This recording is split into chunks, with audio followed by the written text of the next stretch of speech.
तोरे घर में तोरे मंदिर में आएंगे, तोरे घर में तोरे मंदिर में आएंगे, आएंगे प्रभु आएंगे,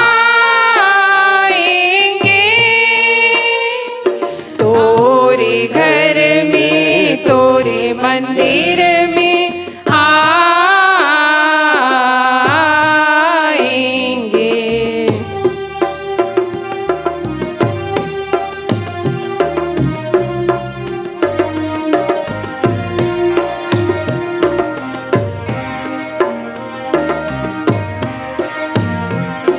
तुमसे कुछ कहने लिए, तुमसे कुछ सुनने लिए, तुमसे कुछ कहने लिए, तुमसे कुछ सुनने लिए, तुम पे सब वरने लिए, तुमको प्रभु आराधने, तोरे घर में तोरे मंदिर में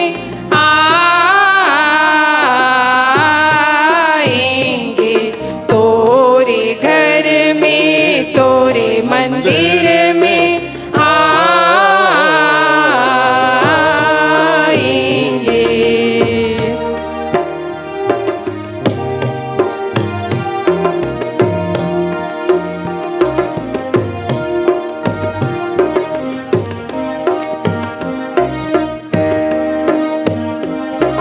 धूप हो या छाँव हो, क्यों न कितने दाम हो, धूप हो या छाँव हो, क्यों न कितने दाम हो, क्यों न कुछ भी सवाल हो, क्यों न हम बेहाल हो, तोरे घर में तोरे मंदिर में आएंगे, तोरे घर में तोरे मंदिर में आएंगे। पिता और पुत्र पवित्र आत्मा के नाम पर आमीन। हमारे प्रभु यीशु ख्रिस्त की कृपा, ईश्वर का प्रेम तथा पवित्र आत्मा का साहचर्य आप सबों को प्राप्त हो।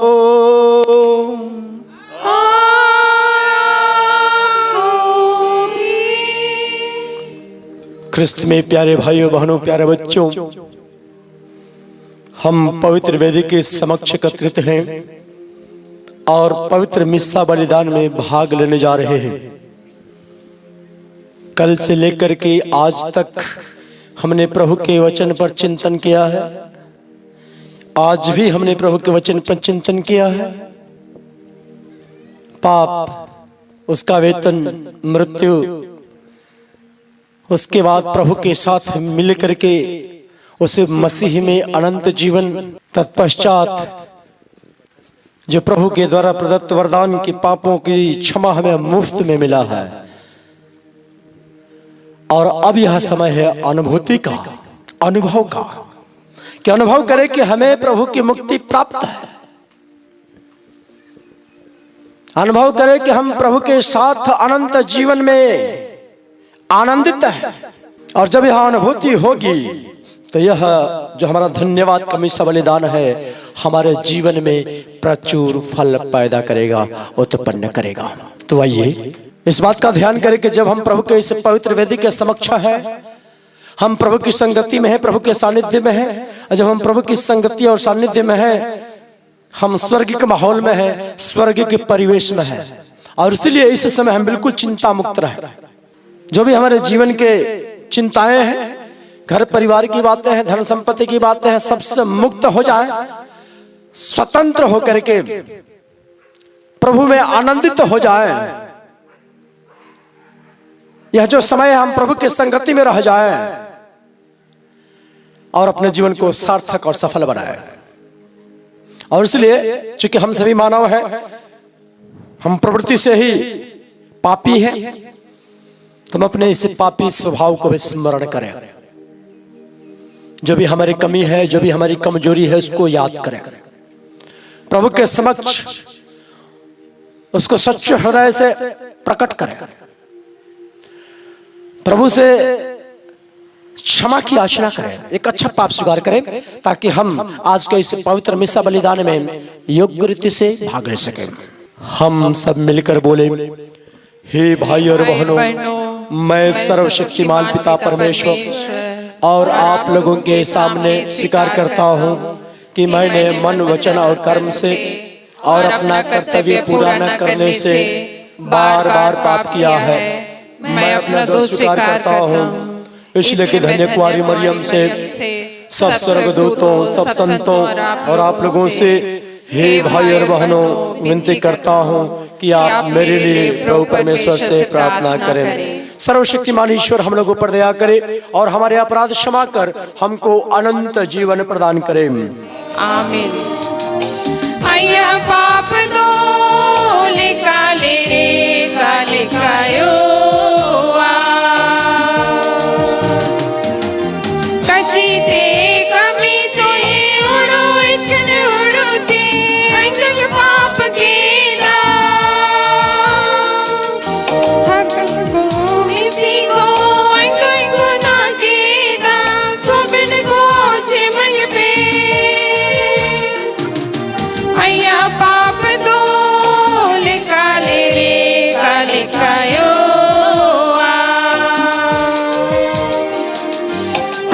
पाप धोले काले काले कायो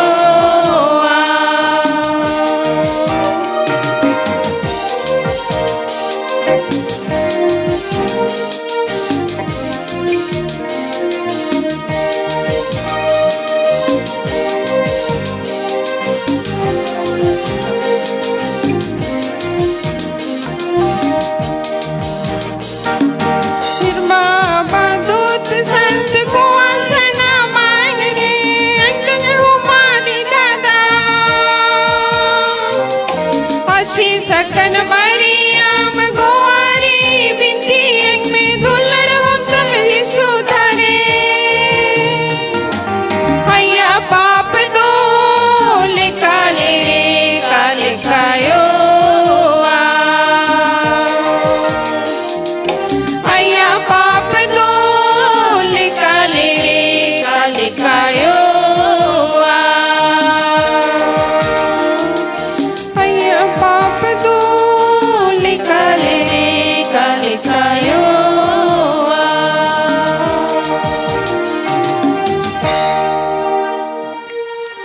हम प्रार्थना करें।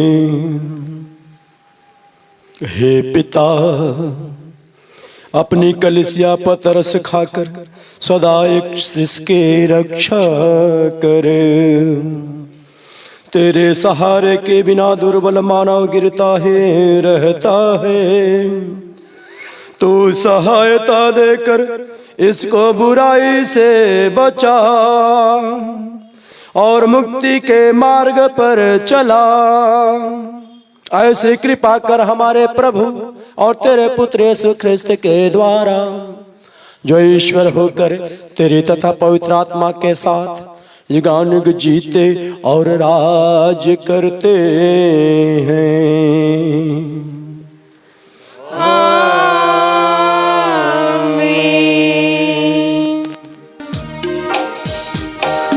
वचन तेरा है प्रभु, जीवन की ज्योति है। वचन तेरा है गुरु, अनंत जीवन है। वचन तेरा है प्रभु, जीवन की ज्योति वचन तेरा है गुरु, अनंत जीवन है।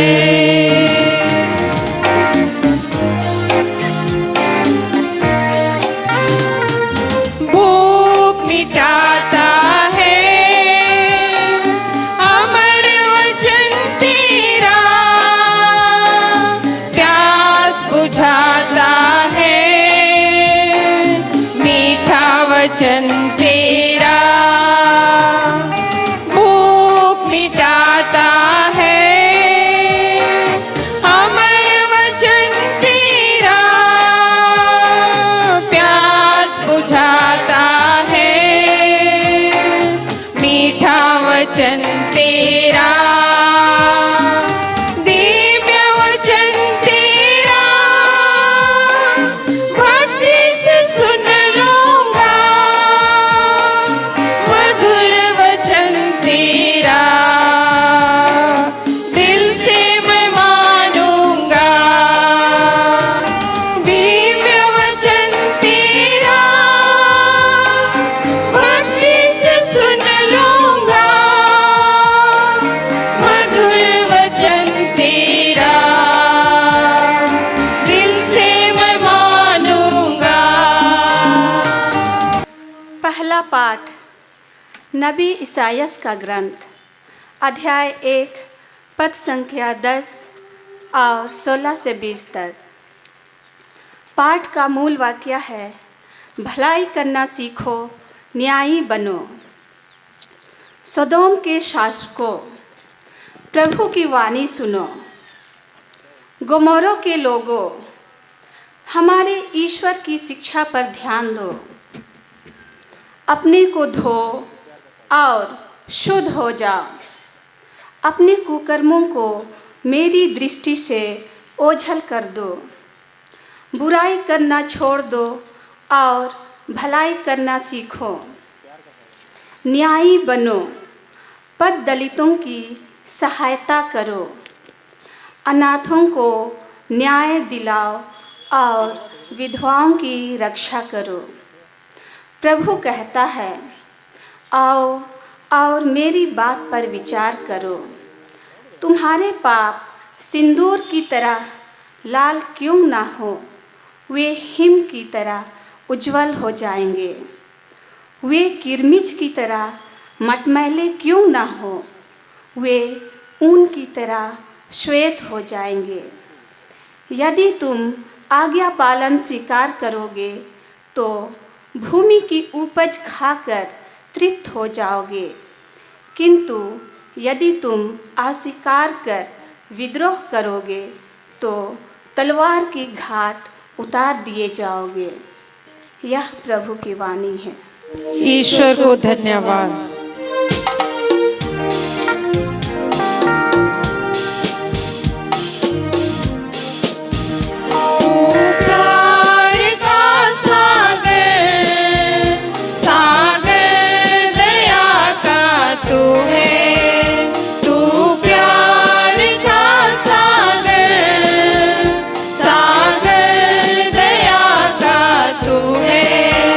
तेरे प्यार के सागर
आप लोगों के साथ हो और आपके साथ भी। संत मत्ती के अनुसार प्रभु का पवित्र सुसमाचार।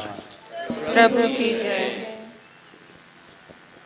तब 11 शिष्य गलीलिया की उस पहाड़ी के पास गए जहां ईसा ने उन्हें बुलाया था।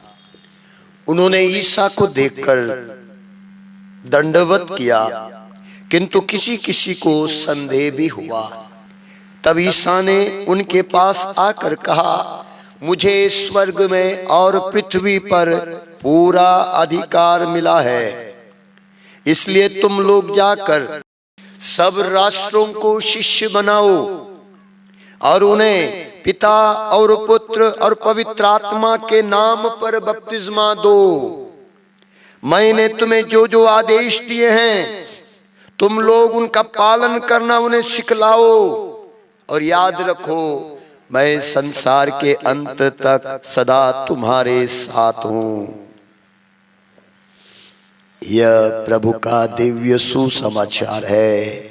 ख्रीस्त की जय। Hallelujah hallelujah. हे प्रभु यीशु, हे प्रभु यीशु, तेरे वचन को समझने के लिए, तेरे वचन को समझने के लिए, तेरे वचन के मर्म को जानने के लिए, तेरे वचन के मर्म को जानने के लिए हमें कृपा दीजिए, हमें कृपा दीजिए। हालेलुया हालेलुया हालेलुया हालेलुया।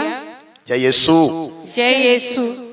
जो आज वचन हमने अभी सुना, प्रभु का वचन है, भलाई करना सीखो, न्याय के अनुसार आचरण करो, पद दलितों को सहायता दो, अनाथों को न्याय दिलाओ और विधवाओं की रक्षा करो। और प्रभु कहता है, आओ हम एक साथ विचार करें, तुम्हारे पाप सिंदूर की तरह लाल क्यों ना हो, वे हिम की तरह उज्जवल हो जाएंगे। वे किरमिच की तरह मटमैले क्यों ना हो, वे ऊन की तरह श्वेत हो जाएंगे। यदि तुम आज्ञा पालन स्वीकार करोगे तो भूमि की उपज खाकर तृप्त रहोगे। यदि तुम अस्वीकार कर विद्रोह करोगे तो तलवार के घाट उतार दिए जाओगे। यदि विद्रोह करोगे तलवार के घाट उतार दिए जाओगे। यदि विद्रोह करोगे बर्बाद हो जाओगे। यदि विद्रोह करोगे नष्ट हो जाओगे। पाप विद्रोह है। पाप परमेश्वर की आज्ञाओं के उल्लंघन है। परमेश्वर का विद्रोह, परमेश्वर की आज्ञाओं के खिलाफ जाना ही विद्रोह है। इसलिए नबी ईसाइया के ग्रंथ पहले अध्याय में ही लिखा हुआ है, वचन 5 और 6 में लिखा हुआ है, प्रभु कहता है, तुम विद्रोह करते रहते हो, तुम विद्रोह करते रहते हो, मैं तुम्हारे किस अंग पर प्रहार करूं? तुम्हारा सारा शरीर घायल है, तुम्हारा हृदय टूट गया है, सिर से पैर तक कोई स्थान स्वस्थ नहीं रहा, केवल चोट सांट और रक्त बहते घाव। उनका न तो मवाद पोंछा गया, न उन पर पट्टी बांधी गई, न उन पर तेल लगाया गया। क्यों? तुम विद्रोह करते रहते हो, प्रभु की आज्ञा का उल्लंघन करते रहते हो। इसलिए प्रभु कहता है, यदि तुम आज्ञा पालन स्वीकार करोगे, यदि तुम आज्ञा का पालन स्वीकार करोगे तो भूमि की उपज खाकर तृप्त रहोगे। सामुएल के ग्रंथ में हम सुनते हैं, अध्याय 15 वचन 22 और 23 में लिखा है, प्रभु ने सामुएल से पूछा था, क्या होम और बलिदान प्रभु को इतने प्रिय होते हैं जितना उसके आदेश का पालन? आज्ञा पालन बलिदान से कहीं अधिक उत्तम है। आत्मसमर्पण भेड़ों की चर्बी से बढ़कर है, क्योंकि विद्रोह जादू टोने की तरह पाप है और आज्ञा भंग पूजा के बराबर है। प्रभु ने जब मनुष्यों को अपना बना लिया, इस्राएल की प्रजा को अपना लिया, उनसे रिश्ता बनाया, उनको सबसे पहले परमेश्वर ने 10 आज्ञाएं दी मूसा के द्वारा। यदि तुम प्रभु से प्यार करोगे, प्रभु की आज्ञा का पालन करोगे, प्रभु का वादा वहां पर है, मैं 1000 पीढ़ियों तक तुम पर दया बरसाता रहूंगा।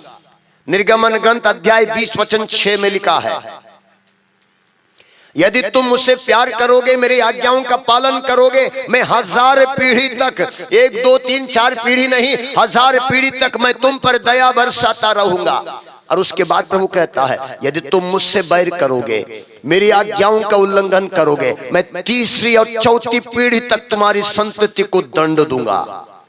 और इसलिए पहली आज्ञा, मुझे छोड़कर तुम्हारा कोई परमेश्वर नहीं होगा। तुम अपने प्रभु परमेश्वर की सेवा करोगे, मुझे छोड़कर तुम्हारा कोई परमेश्वर नहीं होगा। मतलब परमेश्वर को पहला स्थान, प्रभु को पहला स्थान, प्रभु को पहला स्थान ना देना विद्रोह है। और कैसे हम परमेश्वर को ठुकरा देते हैं, पहली आज्ञा के खिलाफ कैसे चलते हैं। जी हाँ, जादू टोना तंत्र मंत्र हो जाती शुकैती हस्तरेखा जो भी है या ताबीजें, ये सब के द्वारा हम परमेश्वर को ठुकरा देते हैं, क्योंकि हमारा विश्वास उस परमेश्वर में नहीं रहता जो असंभव को संभव बनाता है। जिसने कहा यदि तुम मुझसे प्रार्थना करोगे तो मैं तुम्हारी प्रार्थना सुनूंगा, यदि तुम मुझे ढूंढोगे तो मैं तुम्हें मिल जाऊंगा, यदि तुम मुझे संपूर्ण हृदय से ढूंढोगे तो मैं तुम्हें मिल जाऊंगा और तुम्हारा भाग्य पलट दूंगा। और उस प्रभु को ठुकरा देना बहुत आसान से ठुकरा सकते हैं। कभी होता है हम किसी इंसान को पहला स्थान दे देते हैं, अपनी नौकरी को पहला स्थान देते हैं, जी हाँ, अपने बच्चे को पहला स्थान देते हैं, पैसे को पहला स्थान देते हैं, अपने घर को पहला स्थान। जी हाँ, संडे है तो नहीं जा सकते हैं, बस हमको घर देखना है, संडे है नहीं हमको नौकरी देखना है, संडे है नहीं हमको प्रभु बाद में, प्रभु को बाद में। जी हाँ, और दूसरी आज्ञा, प्रभु का नाम व्यर्थ ना लेना। उसके साथ तीसरी आज्ञा, विश्राम दिवस को पवित्र मानना। विश्राम दिवस जिसको हम लोग आज प्रभु का दिन बोलते हैं, प्रभु ने विश्राम दिवस मनाने का आदेश दिया। निर्गमन ग्रंथ में अध्याय 31 में लिखा है, ध्यान से सुनिए सब लोग, इस प्रकार इस्राएली लोग विश्राम दिवस मनाएं, वे पीढ़ी दर पीढ़ी चिरस्थायी आदेश के अनुसार विश्राम दिवस मनाएं। वह सदा सर्वदा के लिए मेरे और इस्राएल के बीच के संबंध का चिन्ह होगा। प्रभु ने कहा, जब विश्राम दिवस को मनाने का आदेश दिया, प्रभु ने कहा ये मेरे और इस्राएल अर्थात चुनी हुई प्रजा के बीच के संबंध का चिन्ह होगा। हम भी उस इस्राएली प्रजा में, चुनी हुई प्रजा में आते हैं। हमारा और परमेश्वर के संबंध का चिन्ह क्या है? क्रूस गले में टांगना नहीं है, रोजरी टांगना नहीं है कि ईसाई नाम लेना, क्या बोलते हैं फ्रांसिस और क्या बोलते हैं एलिजाबेथ और इस तरह का मरियम, ये सब नाम लेने से नहीं होगा। ये संबंध का चिन्ह देखिए वचन में क्या लिखा हुआ है, वे पीढ़ी दर पीढ़ी चिरस्थायी आदेश के अनुसार विश्राम दिवस मनाएं, वो सदा सर्वदा के लिए मेरे और इस्राएल के बीच के संबंध का चिन्ह होगा। क्योंकि 6 दिनों में प्रभु ने स्वर्ग और पृथ्वी को बनाया था, किंतु 7वें दिन उसने कार्य समाप्त कर विश्राम किया। तो ये क्या बोलते हैं, विश्राम दिवस प्रभु और हमारे संबंध का चिन्ह है। और इसलिए आगे और एक वचन लेवी ग्रंथ अध्याय 19 वचन 30 में लिखा है, लेवी का ग्रंथ अध्याय 19 वचन 30 में लिखा है, तुम मेरे विश्राम दिवस मनाओगे और मेरे पवित्र स्थान का आदर करोगे। विश्राम दिवस अपने घर में, गांव में नहीं मनाया जाएगा, मंदिर में मनाया जाएगा, चर्च में मनाया जाएगा। इसके द्वारा तुम अपने मेरे पवित्र स्थान का आदर करोगे। और उसके बाद आगे नबी ईसाया का ग्रंथ अध्याय 58 वचन 13 और 14 में लिखा है, यदि तुम विश्राम दिवस का नियम भंग करना छोड़ दोगे, यदि उस पावन दिवस को कारबार नहीं करोगे, यदि तुम उसे आनंद का दिन, प्रभु को अर्पित तथा प्रिय दिवस समझोगे, यदि उसके आदर में यात्रा पर नहीं जाओगे, अपना कारोबार नहीं करोगे, निरर्थक बातें नहीं करोगे, तो तुम्हें प्रभु का आनंद प्राप्त होगा। मैं तुम लोगों को देश का पर्वत प्रदान करूंगा और तुम्हारे पिता याकूब की विरासत से तृप्त करूंगा। प्रभु वादा करता है, जो विश्राम दिवस को मनाता है, प्रभु का दिन मनाता है, उसके लिए, जो संडे का दिन मनाता है, उसके लिए प्रभु वादा करता है। क्या वादा है? मैं तुम लोगों को देश के पर्वत प्रदान करूंगा, देश के ऊंचे स्थान को प्रदान करूंगा। और इतना ही नहीं, तुम्हारे पिता याकूब की विरासत से तृप्ति करूंगा, अर्थात तुम्हारे जीवन में किसी चीज की कमी नहीं होगी। हालेलुया। और तीसरा आदेश परमेश्वर का अपने माता पिता का आदर करना। और कल भी हमने इस पर मनन चिंतन किया था। यदि हम माता पिता को ठुकरा देते हैं, माता पिता का अनादर करते हैं, जिसको हम देखते हैं, जिसने हमको पैदा किया, जिसने पालन किया, उसको हम ठुकरा देते हैं, उसकी आज्ञा को नहीं मानते हैं, उसको ठुकरा देते हैं, उसको तकलीफ देते हैं, हम प्रभु को तकलीफ देते हैं। पांचवी आज्ञा, हत्या मत करो। हत्या सिर्फ जानवर की मात्र नहीं, जो मां के कोख में गर्भ में बच्चे को मारते हैं, ये भी हत्या है, भ्रूण हत्या। और आजकल भ्रूण हत्या बढ़ती जा रही है। हमारे देश में प्रतिदिन 40,000 भ्रूण हत्याएं होती हैं। हत्या, आत्महत्या भी अपराध है। पांचवा, उसके बाद छठवां, व्यभिचार मत करना। व्यभिचार मत करना। जी हाँ, आपने कभी देखा है गंदगी इंसान के अंदर आई है? क्या बोलते हैं, लड़का लड़का शादी करते हैं, लड़की लड़की शादी करते हैं ना। जो जानवर नहीं करता, इंसान कर रहा है। प्रभु यीशु ने इतना तक कह दिया कि जो गलत नजर से, गंदी नजर से किसी को देखता है, प्रभु कहते हैं वो उसके साथ व्यभिचार कर चुका है। और इन चीजों के द्वारा हमारा शरीर व्यभिचार का शरीर हो जाता है। सातवां आदेश, चोरी मत करना। इतना तक कि चोरी का मतलब जो दूसरों का है, दूसरों को ना देना चोरी है। इतना तक बाइबल में लिखा हुआ है, कोई मजदूरी करता है, उसकी मजदूरी उसी दिन दे दो, दूसरे दिन के लिए मत रखो, क्योंकि पैसे की कीमत बढ़ती घटती है। और उसके बाद आठवां आदेश है, झूठी गवाही ना देना। किसी की चुगली नहीं करना, जब बिना जाने किसी को अपमान न करना, पर स्त्री की कामना न करना।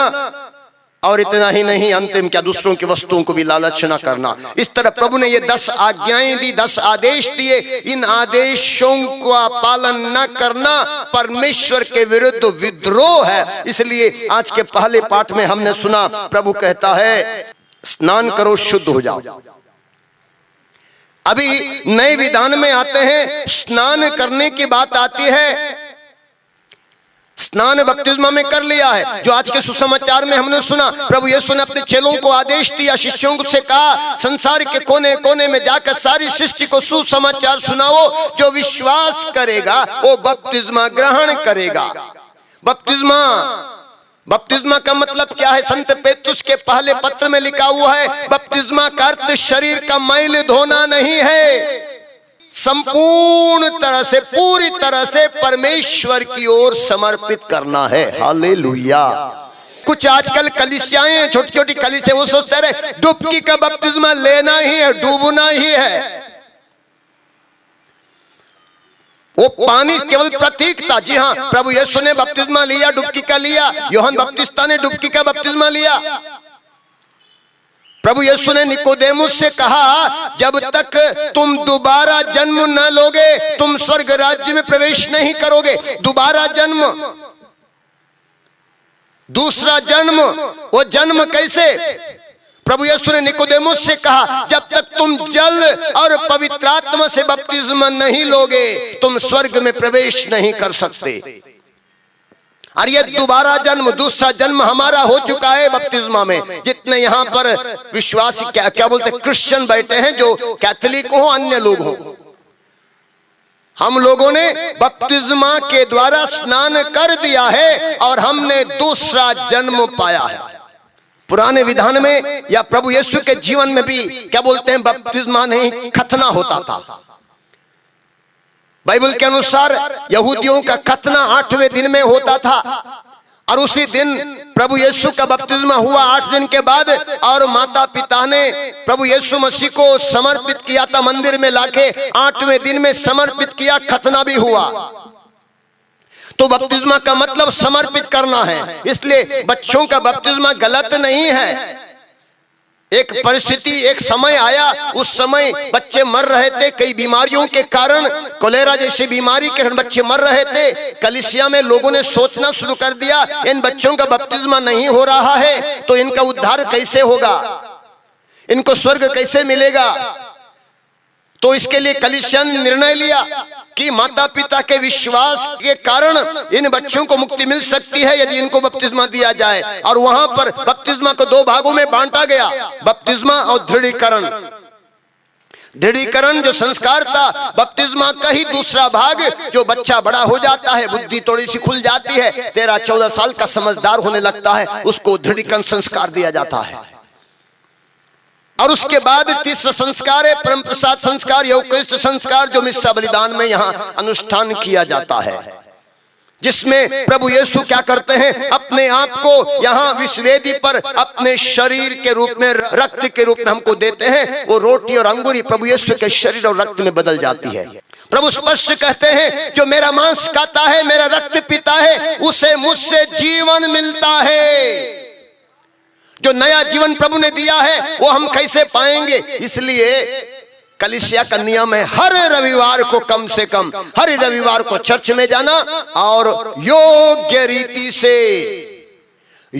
रीति से प्रभु को ग्रहण करना, संस्कार के रूप में प्रभु को ग्रहण करना। हालेलुया, हालेलुया, हालेलुया। प्रभु यीशु दो चेलों के साथ चल रहे थे और वो दो शिष्य, प्रभु यीशु के मरने के बाद की बात है, दोनों शिष्य बात करते जा रहे थे। उन्हीं के बीच में प्रभु यीशु भी आ गए। प्रभु यीशु ने पूछा उनसे, तुम क्या बात करते जा रहे हो, किस बात पर चर्चा कर रहे हो?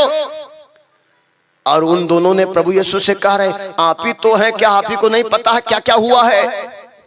ईसा नाम का कोई व्यक्ति था, हम उसके चेले हैं और वो मार डाला गया।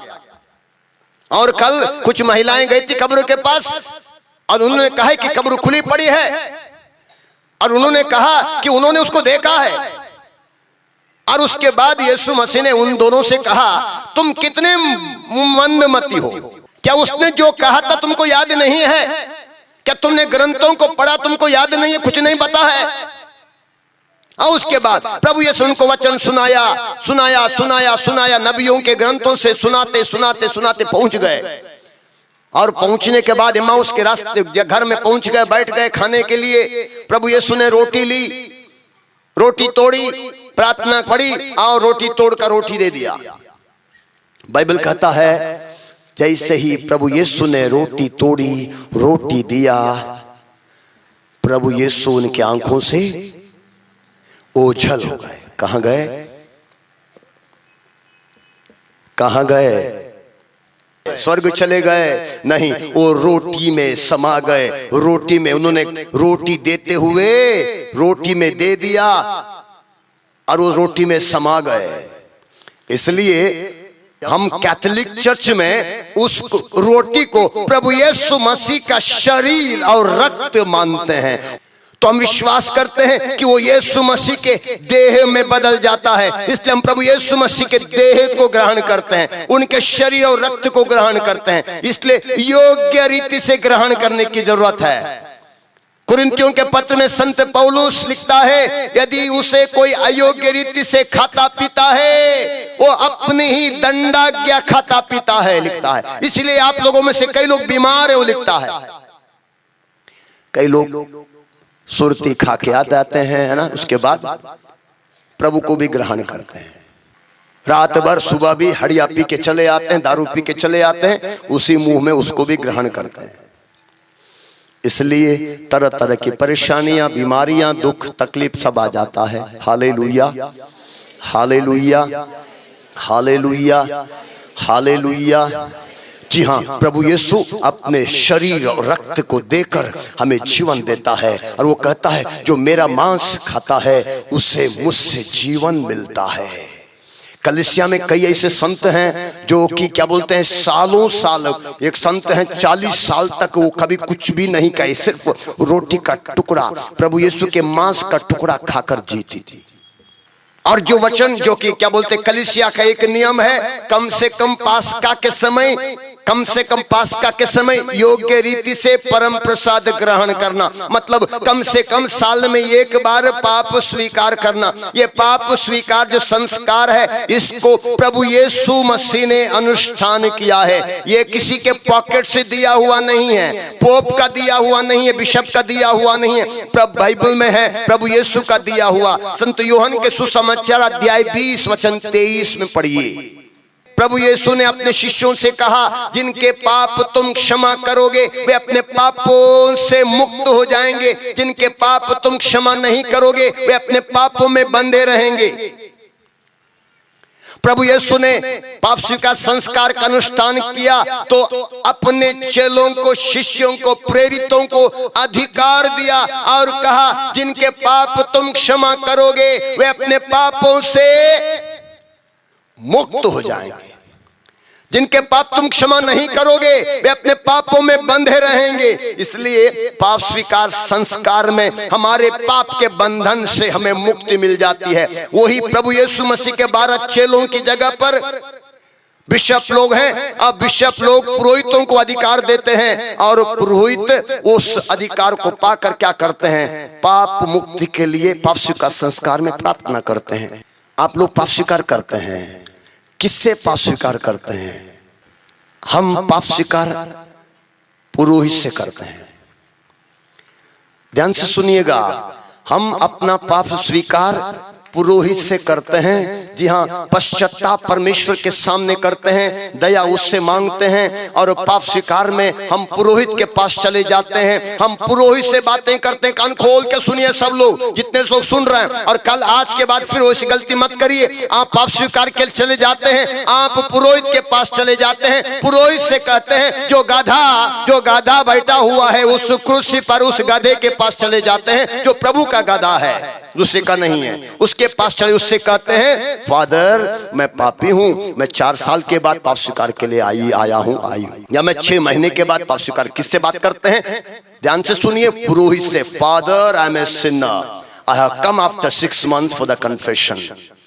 और फादर से बोलते हैं, फादर मैंने ये पाप किया है, मैंने 4 बार विचार किया, मैंने 8 बार गाली दी, मैंने उस भिखारी को, मैंने उसको तकलीफ कर पहुंचाया, मैंने उस मेरे पड़ोसी को गाली दिया, मैंने 10 बार गाली। हमको प्रकट करना है। वचन में लिखा हुआ है, जो अपना पाप प्रकट कर छोड़ देता है उस पर दया की जाएगी। वचन अध्याय 28 वचन 13, अपना पाप प्रकट कर छोड़ देता है उस पर दया की जाएगी। जो अपना पाप छिपाता है वो उन्नति नहीं करेगा। पाप स्वीकार एक ऐसा समय है जहां हम अपने पाप को प्रकट करते हैं। किससे प्रकट करते हैं? किस पर? किससे? पुरोहित से। क्योंकि प्रभु यीशु ने अपने चेलों को कहा, जिनके पाप तुम क्षमा करोगे, तुम यहां बैठे हुए एक उस जगह पर हैं, तुम अब उनके पाप क्षमा करोगे और वह पापों से मुक्त हो जाएंगे। और जब पुरोहित आपको आशीर्वाद देते हैं पाप स्वीकार में, क्या कहते हैं? पिता और पुत्र और पवित्र आत्मा के नाम पर मैं आपको आपके सारे पापों से मुक्त करता हूं। पुरोहित कहते हैं, पिता और पुत्र और पवित्र आत्मा के नाम पर मैं आपको आपके सारे पापों से मुक्त करता हूं। अपने नाम से नहीं, मेरे नाम से नहीं, मेरी शक्ति से नहीं, मेरे सामर्थ्य से नहीं, मेरे अभिषेक से नहीं, बल्कि पिता और पुत्र और पवित्र आत्मा के नाम पर मैं आपको आपके सारे पापों से मुक्त करता हूं। मेरे प्रिय भाइयों बहनों, यदि आप इस तरह का असली पाप स्वीकार करते हैं, नहीं तो लोग बेवकूफ बनाते हैं। आजकल रिलीजियस लोग भी बेवकूफ बनाते हैं। पाप स्वीकार में चले जाएंगे, Lord I am a sinner, Lord I have come, Lord प्रभु प्रभु प्रभु प्रभु प्रभु यहां बैठ के करिए, प्रभु प्रभु यहां बैठ के करिए। जब फादर के पास चले जाते हैं, आप चले जाइए सीधा सीधा फादर से, छुपाइए मत, नाटक नहीं, सीधा डायरेक्ट फादर से। और मैं आपको 2 उदाहरण देना चाहूंगा। मैं एक हिंदू परिवार में गया था। उस परिवार की मां ने मुझसे कहा, फादर जी मेरे घर में 2 बहुएं हैं, एक की शादी होकर 8-9 साल हो गए, उसको बच्चा नहीं है, दूसरी की शादी होकर 6 साल हो गए, उसको बच्चा नहीं है। फादर जी पता नहीं क्या करें, तीसरे की शादी होनी है, 30 साल का हो गया, उसको लड़की नहीं मिल रही है, क्योंकि कोई लड़की देने के लिए तैयार नहीं है। मैं उनके घर में गया, प्रार्थना करने लगा। प्रार्थना करते करते मुझे कुछ दिखाई दिया दर्शन में। मैंने उस घर के लोगों को कहा, आपके घर में कुछ ऐसी परिस्थिति हुई है। उन्होंने स्वीकार किया। उनके यहाँ एक साधु आया हुआ था, एक सन्यासी। देखा, साधु का कोई धर्म नहीं होता है, साधु की कोई जाति नहीं होती है। वो गेरुआ पहना हुआ एक साधु को मैंने देखा, उनके घर पे आया था, मांगने आया था। उसने कहा मुझे थोड़ा खाना दीजिए। और उस घर का मालिक होश में नहीं था, क्या बोलते हैं, उस साधु को उसने लात से मारा, उसको गाली दिया और क्या बोलते हैं 1000 बात सुना के तकलीफ देकर भेजा। वो तड़पते हुए कलपते हुए चला गया था। मैंने दर्शन में पाया, मैं प्रार्थना कर रहा था, मैंने देखा, मैंने उसको कहा ऐसा हुआ था क्या, और उसका वो बाप मालिक आया हंसते हुए, उसको कुछ भी फर्क नहीं पड़ा, उसको कुछ भी फर्क नहीं है। मैंने कहा उसी दिन आपके घर में अभिशाप आया हुआ है, आपने एक सन्यासी का, एक साधु का आपने अपमान किया, उसको तकलीफ पहुंचाया, ठेस पहुंचाया। उस परिवार को मैंने पश्चाताप कराया। पाप से क्या बोलते हैं, हिंदू हैं उनको तो क्या बोलते हैं पश्चाताप तो करा सकते, मैंने पश्चाताप कराया। उसके बाद मैंने उस परिवार पर यही प्रार्थना जो पुरोहित पाप स्वीकार में देता उसी को थोड़ा बदल के उस परिवार पर प्रार्थना किया। मैं चला आया। 4 महीने के बाद उस घर की माँ मेरे पास आई कहने के लिए, फादर जी दोनों बहुओं के गर्भ में बच्चा है। तालियां बजाइए प्रभु के लिए। देखिए पाप स्वीकार में बड़ी महिमा, बड़ी महिमा, पाप स्वीकार में बड़ी महिमा, बड़ी आशीष, बड़ी बड़ी चंगाइयां हैं। हमारे घरों में महिमा क्यों नहीं होती है, बंधन क्यों नहीं टूटते हैं? क्योंकि हम पाप स्वीकार सही से करते नहीं हैं, हम प्रभु को योग्य रीति से ग्रहण करते नहीं हैं। निर्णय लें, अच्छा पाप स्वीकार का निर्णय लें। मिसा के बाद पाप स्वीकार होगा, निर्णय लें कि हम आज अच्छा पाप स्वीकार करेंगे। रोटी और अंगूरी के रूप में हमारे जीवन में आएगा, वो हमें सच्चे पश्चाताप का वरदान प्रदान करे, वो हमें नया जीवन प्रदान करे, वो हमें सच्चे पाप स्वीकार के लिए भी कृपा प्रदान करे। पिता और पुत्र और पवित्र आत्मा के नाम पर आमीन। ये चढ़ावा का समय है। हे प्रभु तेरे सामने मैं आ गया ऐसे, सोने हाथों को ही चलाए जैसे, कोई तोहफा तेरे लिए लाऊं मैं कैसे। हे प्रभु तेरे सामने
भाई और बहनों, प्रार्थना कीजिए कि सर्वशक्तिमान पिता परमेश्वर मेरा और आप लोगों का यह बलिदान ग्रहण करें।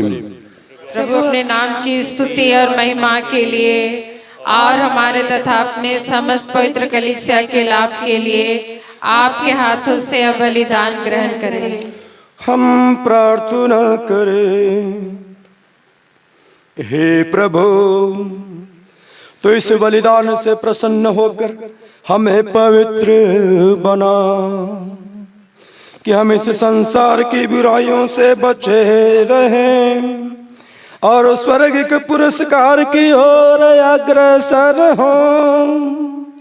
यह निवेदन सुन ले हमारे प्रभु ख्रिस्त के द्वारा।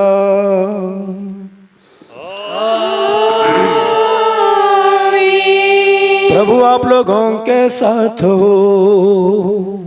और आपके साथ भी। प्रभु में मन लगाइए।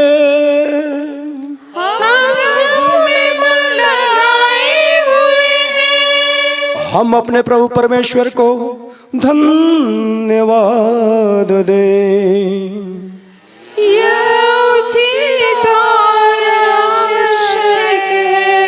हे पूज्य पिता, यह परम उचित है, हमारा कर्तव्य तथा कल्याण है कि हम सदा और सर्वत्र अपने प्रभु ख्रिस्त के द्वारा तुझे धन्यवाद दें। तू प्रतिवर्ष अपने विश्वासियों पर यह अनुग्रह करता है कि हम अपना हृदय शुद्ध करें, सहर्ष पास्का समारोह के प्रतीक्षा करें। हम भक्तिपूर्ण प्रार्थनाओं तथा परोपकार में अधिकाधिक प्रयत्नशील रहें कि मानव मुक्ति के रहस्यों को समारोह को मना सके। इसके द्वारा हमारा नया जन्म हुआ है तथा तेरे पुत्र के यज्ञ कृपा से हम परिपूर्ण हो जाते हैं। इसलिए हम समस्त स्वर्गदूतों के साथ मिलकर तेरी स्तुति करते हुए निरंतर एक स्वर में गाते हैं। पवित्र पवित्र पवित्र प्रभु राजा। ताली बजा के गाएंगे। पवित्र पवित्र पवित्र प्रभु राजा।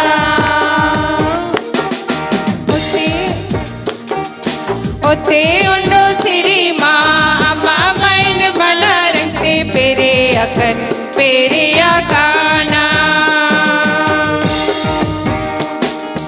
ओते उन्नो सिरी माँ अम्मा मैन भला रंगते पेरे अकन पेरे अकाना।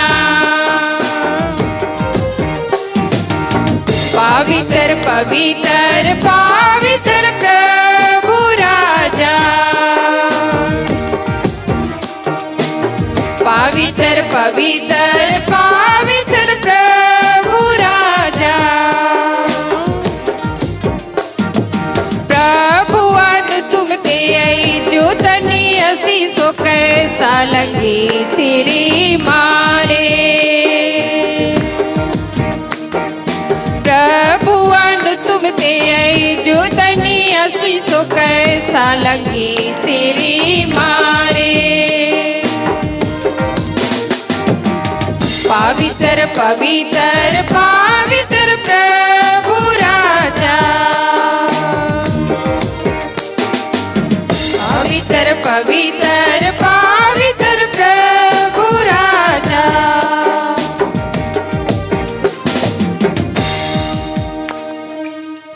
हे परम पिता, तू वास्तव में पवित्र है, सारी पवित्रता का स्रोत है।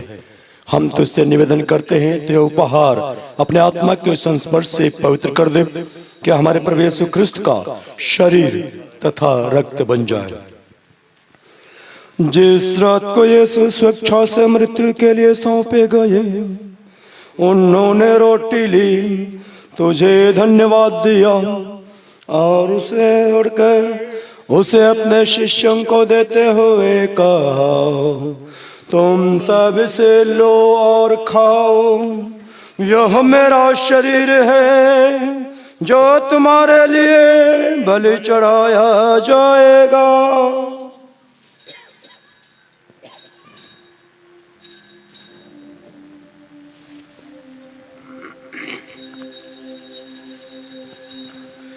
इसे भांति भोजन के बाद उन्होंने कटोरा लिया, तुझे धन्यवाद दिया और उसे अपने शिष्यों को देते हुए कहा, तुम सब से लो और पियो, यह मेरे रक्त का कटोरा है, नवीन और अनंत व्यवस्थान का रक्त, जो तुम्हारे और सबों के पापों की क्षमा के लिए बहाया जाएगा। तुम मेरी स्मृति में यह किया करो।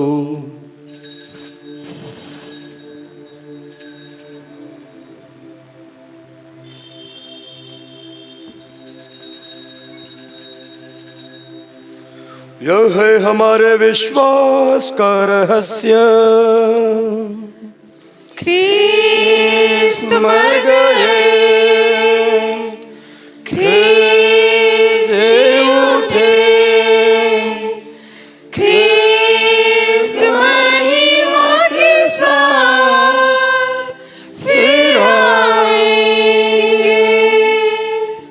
हे परम पिता, यह आज्ञा मानकर हम अपने प्रभु की मृत्यु और पुनरुत्थान की स्मृति में तुझे जीवन की रोटी और मुक्ति का कटोरा चढ़ाते हैं। हम तुझे धन्यवाद देते हैं कि तूने हमें अपने सम्मुख उपस्थित होने और अपनी सेवा करने का सौभाग्य प्रदान किया है। हमारा नम्र निवेदन है कि हम सब जो ख्रिस्त का शरीर तथा रक्त ग्रहण करते हैं, पवित्र आत्मा के द्वारा एकता के सूत्र में बंधे रहे। प्रभुवर हमारे संत पिता फ्रांसिस, हमारे धर्माध्यक्ष स्टेलस्पोर्ट और सभी याजकों के साथ विश्व भर में फैली अपनी कलीसिया की सुधि तथा इसे प्रेम में सिद्ध बना दे। हमारे उन भाई बहनों के भी सुधिले जो पुनरुत्थान की आशा में परलोक सिधार चुके हैं। हम अपने अपने परिवार से जितने लोग मरे हैं उन सबको आज तेरे चरणों में इस वेदी पर लाते हैं। उन्हें और सभी मृतकों को जो हमारे कलीसिया के हैं, हमारे गांव के हैं, अपने पुण्य दर्शन का सौभाग्य प्रदान कर हम सब पर दया दृष्टि डाल।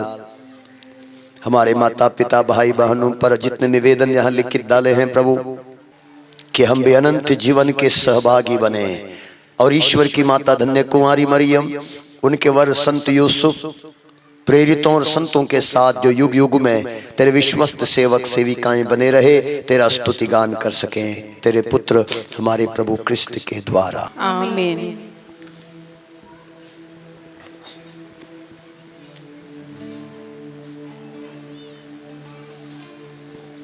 इन्हीं प्रभु क्रिस्त के द्वारा, इन्हीं के साथ और इन्हीं में, हे सर्वशक्तिमान पिता परमेश्वर, पवित्र आत्मा के साथ तुझे समादर तथा महिमा युग मिलते रहते हैं। आमीन, आमीन, आमीन। प्रभु द्वारा प्रदत्त वरदानों को याद करके धन्यवाद दे और प्रार्थना करें कि जब हम प्रभु के इस शरीर और रक्त को ग्रहण करेंगे, हमारे जीवन में बदलाव आए, परिवर्तन आए और हम अपने जीवन में प्रभु की महिमा को प्रकट कर सके। श्रद्धा विश्वास के साथ मैं आग्रह करूंगा, सभी लोग अपने हाथों को फैलाएंगे, अगल बगल के भाई बहनों के हाथों को पकड़ेंगे, एक परिवार होकर के हम प्रभु को याद करेंगे। जो भी हम अगल बगल में हैं, हम एक दूसरे के हाथों को पकड़ेंगे, एक परिवार होकर के हम उस दिव्य प्रार्थना को बड़े श्रद्धा के साथ बोलते हुए अपने स्वर्गिक पिता को संबोधित करेंगे। हे हमारे पिता जो स्वर्ग में है, तेरा नाम पवित्र किया जाए, तेरा राज्य आवे, तेरी इच्छा जैसे स्वर्ग में है वैसे इस पृथ्वी पर भी पूरी हो। हमारा प्रतिदिन का आहार आज हमें दे और हमारे अपराध हमें क्षमा कर जैसे हम भी अपने अपराधियों को क्षमा करते हैं, और हमको परीक्षा में ना डाल परंतु बुराई से बचा। हे प्रभु, हम तुझसे प्रार्थना करते हैं सभी बुराइयों से हमें बचा, और इस जीवन में हमें कृपा पूर्वक शांति प्रदान कर। हम तेरी दया से सदा पाप से दूर और हर विपत्ति से सुरक्षित रहे, और उस दिन की प्रतीक्षा करते रहे जब हमारे मुक्तिदाता यीशु ख्रिस्त फिर प्रकट होकर हमारी मंगलमय आशा पूरी करेंगे। क्योंकि तेरा राज्य, तेरा सामर्थ्य और तेरी महिमा अनंत काल तक बनी रहती है। हे प्रभु यीशु क्रिस्त ने अपने प्रेरितों से कहा है, और आज हम सबसे कहता है, मैं तुम्हारे लिए शांति छोड़ जाता हूँ, अपनी शांति तुम्हें प्रदान करता हूँ। तो हमारे पापों पर नहीं, अपने कलीसिया के विश्वास पर दृष्टि डाल तथा उसे शांति और एकता प्रदान कर। तू जो युगानुयुग जीता और राज्य करता है। प्रभु की शांति सदा आप लोगों के साथ रहे, और आपके साथ भी। हम परस्पर प्रेम भाव प्रकट करें।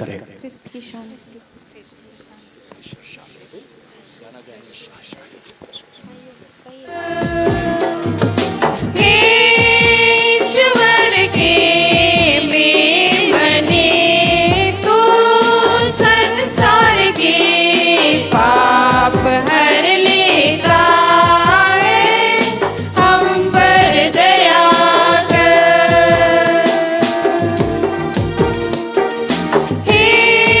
ईश्वर के मेमने तू संसार के पाप हर लेता है, हमें शांति प्रदान कर।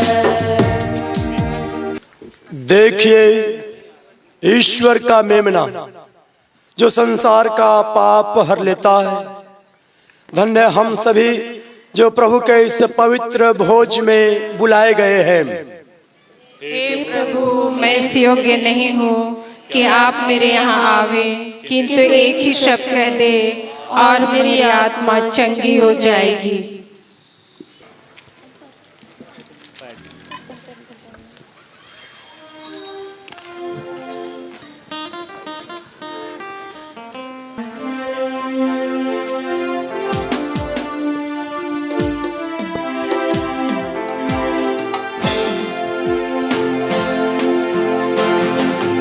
मेरे जीवन का मकसद तो है, मेरे जीने का कारण तो है। मेरे जीवन का मकसद तो है, मेरे जीने का कारण तो है। मैं जीऊं या मरूं, वो तेरे लिए है। तू मेरा प्रभु, मेरे जीवन का मकसद तो है, मेरे जीने का कारण तो है। मेरे जीवन का मकसद तो है, मेरे जीने का कारण तो है। मैं जीऊं या मरूं, वो तेरे लिए है। तू मेरा प्रभु,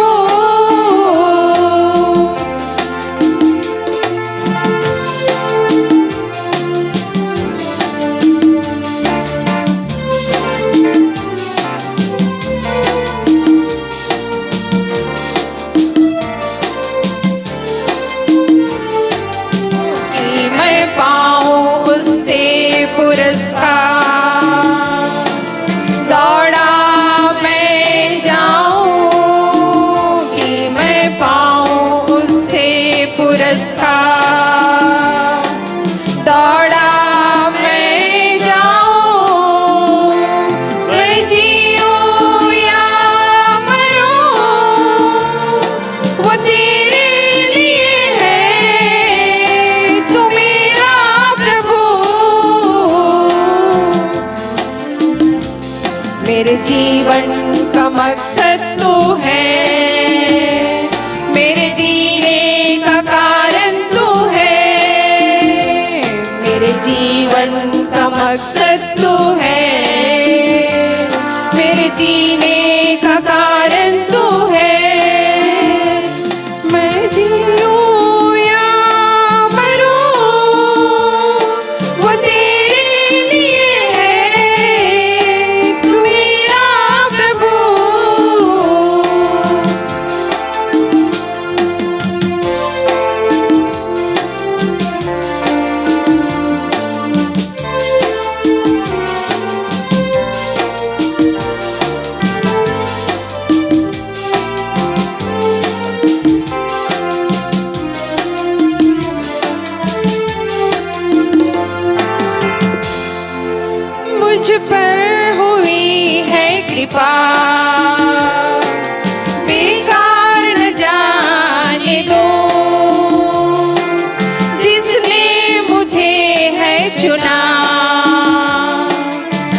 हमने प्रभु को ग्रहण किया है, संस्कार के रूप में प्रभु हमारे हृदय में आए हैं, वचन के रूप में हमने प्रभु को ग्रहण किया है। हम प्रभु की उपस्थिति का अनुभव करें। प्रभु हमारे हृदय में, हमारे जीवन में प्रवेश किया है। उस प्रभु का धन्यवाद करें, गुणगान करें, उस प्रभु की महिमा का बखान करें और उस प्रभु से प्रार्थना भी करें, ऐ प्रभु जो तू हमारे हृदय में आया है, हमारे जीवन में आया है, तू अपनी शक्ति, अपना सामर्थ्य प्रकट कर। हमारे जीवन में तू अपना स्वर्ग के गुणों को प्रकट कर दे, ताकि हम सबके साथ मिलजुल करके प्रेम के साथ सेवा करते हुए आगे बढ़े। हमारा जीवन सफल बन जाए, सार्थक बन जाए। हृदय में उपस्थित विराजमान प्रभु का हम धन्यवाद करें, गुणगान करें। कुछ समय हम उस प्रभु से बातें करें।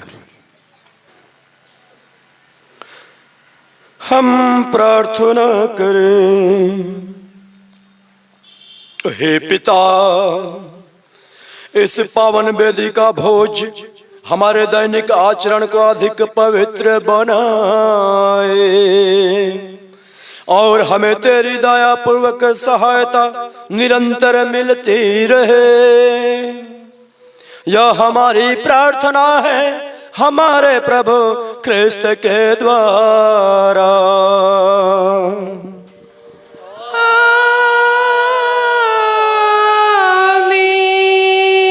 विशेष आशीष के लिए सिर झुकाएंगे। हे परमेश्वर, अपने भक्तों की प्रार्थनाओं पर कान दे। हमारी आत्मिक दुर्बलता दूर कर, जिससे हम पाप मोचन पाकर तेरी आशीष से सदा आनंद मनाए। यह वर दे हमारे प्रभु क्रिस्त के द्वारा।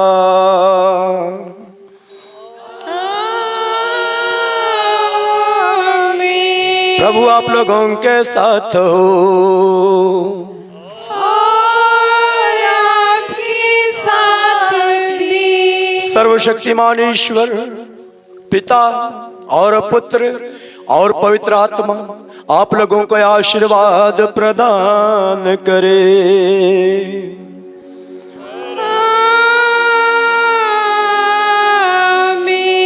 आप लोग विदा लें, क्रिस्त के प्रेम और सेवा में जीवन बिताए। ईश्वर को धन्यवाद।